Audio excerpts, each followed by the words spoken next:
Hey everybody, it's Bob with Trade Genius. Got my good friend Phil here. We're going to show you two charts today. One, why Trump won, and two, why 2025 is going to be an absolutely crazy year. Stay tuned.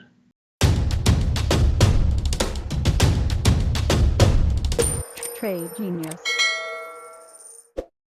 Okay, Phil, in our continuing saga of Bob and Phil are correct and will remain so, we're going to talk about inflation, price increases, why they can't decelerate it, and why a moonshot is coming. I'm going to throw it over to you today. Take it away. So why don't we start with kind of like why we are in the place that we're at, and that is because this is the consumer price index, all items in U.S. cities on average, and we've just been on a wrecking ball of inflation here since just ignited off of COVID and all that stuff. So everyone's fed up with it, right? And they want to change, and it's hard to deal with it with an aggregate year-over-year growth like that, and we all feel it. Everything costs more, housing's more, everything's more. I mean, look at the price of a truck, Bob. What, like a nice truck's gonna cost you almost $100,000. If you want the bells and whistles. Or 67,000 for a Toyota Tacoma. Or 67,000, which is a lot for a Tacoma. There used to be like I remember buying a company Toyota, Bob, back in, 15 years ago. We only paid like 30 something for it. Yeah, my 2004 was $21,000. Amazing. Right. 300% increase. Right. So it's just bananas how fast this has gone up. So, okay, everybody wants to change. Sounds like, we're going to get a lot of overhauling in government and things like that, which I think is obviously beneficial. However, and this is what I think people forget, is that we have a business cycle and an economic cycle that's coming to an end. And while I think the changes that are being proposed are good and ultimately will help, we got to get through this first, right? And so the next thing that this chart is very stark, and you just have to understand, we have to get through this part of it and how they deal with this next part that we have to go through here, because there's no way we're not going to follow this fractal. It's too exact. And just the way that inflation is, you tend to get a second wave. And so that's what we're up against now. So how they deal with that, Bob, is really going to be the tell.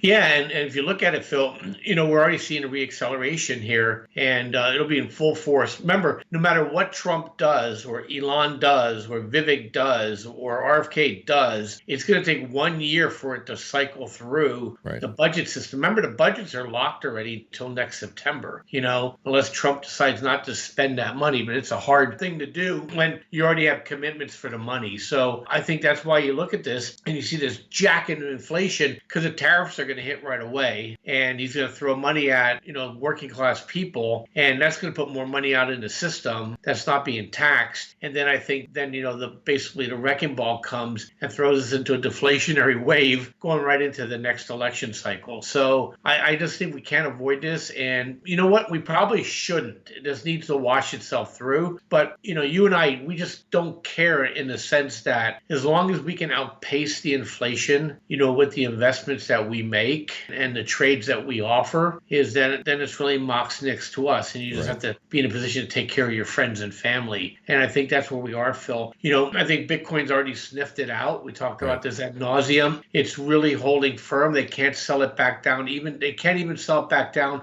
to take a half a candle off for a relaunch. There's this money pouring into it. And then you have gold's going to sniff this out too once these budgets start showing up. And look, energy should already be down. There's no reason why oil shouldn't be another $10 or $15 lower. Shoulder season, it's still maintaining an elevation. And I guarantee you, Phil, if they lose the long end of the curve, even in the short term, energy is going to spike. Yeah.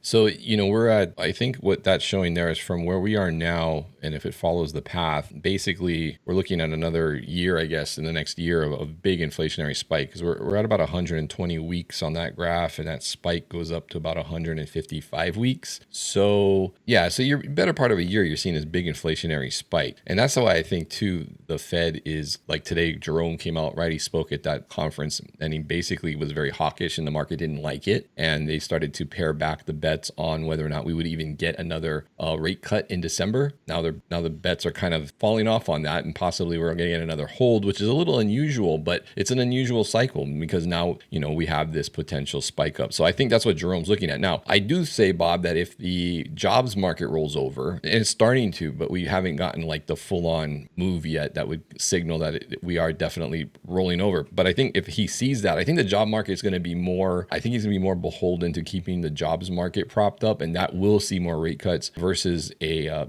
second spike in inflation. Make no mistake though, this is all them. I mean, they had an opportunity to slow down on the printing presses post-COVID and they did not. And you and I have floated ideas of that. Mainly that was like helping the banks out under the guise of COVID stimulus, right? But now they painted themselves into a corner because you're going to have the worst of both worlds where basically stagnation and inflation, stagflation. And I've seen it in the smaller towns. I think that's why like you and I both see like long-standing businesses in our communities not making it already. We haven't even gotten into a technical recession here. And we're seeing businesses that weathered 2000, weathered 2008, and they're out of business already. Yeah, and I don't know if I'm repeating myself or I told us in the room, but Laguna Beach, one of the wealthiest cities in the country, I think it was 24, 28 retail shops closed down in the last 4 months. That is mind-boggling. It is. Mind-boggling. And I think it's just the beginning. And I think restaurants are going to get wiped out too because people just can't afford to eat out and they can't afford to lower their prices. So they're in the really rock and a hard place situation. And so it's just going to continue. And then, with the coming advent of AI, you just saw them bragging about Salesforce and their AI agent software that's going to wipe out a lot of middle management jobs that pay fairly well. And so it's really going to be a weird mix of higher prices and people not having jobs.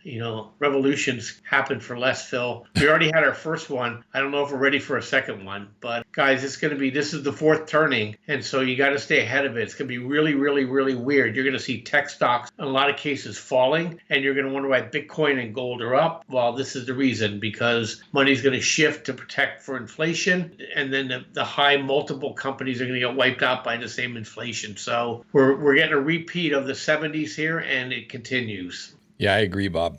All right, guys, well, let us know your thoughts on this. Love to hear them and read them below. So post those comments up. Also, our Black Friday specials are running. So check out our specials over at tradegenius.co. We'd love to see you guys in the Discord room. It's going to be a pretty exciting next couple of months in the markets. We think we're going to get our blow off move that we've been talking about for months. And we'll help you navigate not only that, and also what happens on the other side of that, which may be even more challenging than what we've been dealing with. So check it out. Thanks, Bob. We'll see you guys on the next video. Take care.